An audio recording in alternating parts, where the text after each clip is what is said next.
भारत अगले moon mission में Japan को भी साउथ पोल पर ले जाएगा। इसके लिए दोनों देशों के बीच समझौता हो चुका है।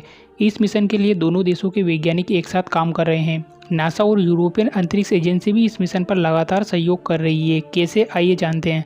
चंद्रयान-3 की चांद के साउथ पोल पर सफल लैंडिंग के बाद अब भारत जापान को भी साउथ पोल की सैर कराएगा। जापान की स्पेस रिसर्च एजेंसी जाक्सा ने इसके लिए इसरो से करार कर लिया है। दोनों स्पेस एजेंसी मिलकर नए मून मिशन पर काम कर रही है, जिसे लूपेक्स नाम दिया गया है। भारत में इसे चंद्रयान-4 के नाम से जाना जाएगा। इसरो यानी इंडियन स्पेस रिसर्च ऑर्गेनाइजेशन ने हाल ही में चंद्रमा के दक्षिणी ध्रुव पर चंद्रयान-3 को उतारकर दुनिया में दबदबा कायम किया है। भारत अब दुनिया का चौथा ऐसा देश है जो चांद पर पहुंचने में कामयाब हो चुका है। भारत के बाद जापान इस रेस में है, जो अपने स्मार्ट लैंडर स्लिम को चांद की सतह पर उतारना चाहता है।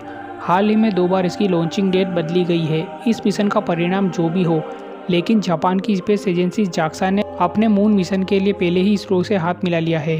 क्या है लूपेक्स मिशन?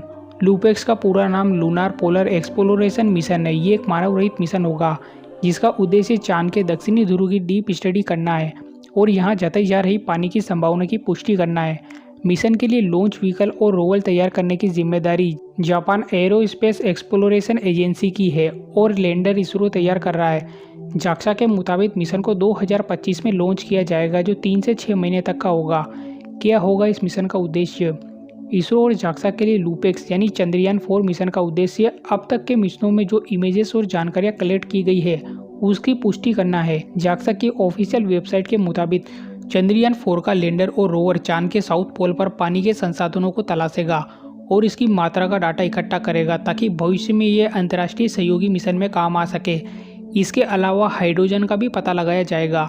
इसमें यह भी पुष्टि की जाएगी कि चांद पर जो पानी है उसकी मात्रा ज़मीन के अंदर कितनी है या ये दूसरे किस एलिमेंट के रूप में उपलब्ध है।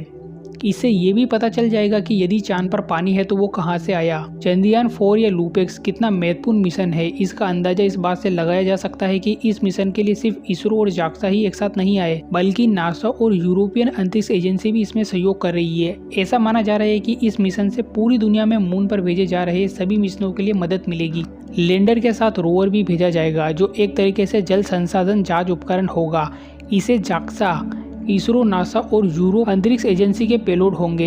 इसमें 4 पेलोड जाक्सा के होंगे, 3 इसरो के होंगे, जिसमें सैंपल एनालिसिस पैकेज और ग्राउंड पेनिट्रेटिंग रडार और मिड इंफ्रारेड इमेजेस स्पेक्ट्रोमीटर होगा। इसके अलावा दूसरे 2 पेलोड नासा और यूरोपियन अंतरिक्ष एजेंसी के होंगे। इससे पहले मिशन पर डिस्कस करने के लिए जापान की टीम बेंगलुरु स्थित इसरो मुख्यालय पहुंची थी। जापान इस मिशन की तैयारी काफ़ी पहले से कर रहा था। वो इस मिशन में पहले नासा के साथ जाना चाहता था, लेकिन स्पेस साइंस में वर्ल्ड लीडर इसरो के अचीवमेंट के बाद उसने इसरो के साथ प्रोजेक्ट करने का मन बना लिया, क्योंकि नासा और यूरोपियन देश तक स्पेस मिशन में भारत का सहयोग चाहते हैं। ऐसे में भारत की छाप चांद से लेकर पृथ्वी तक छप चुकी है।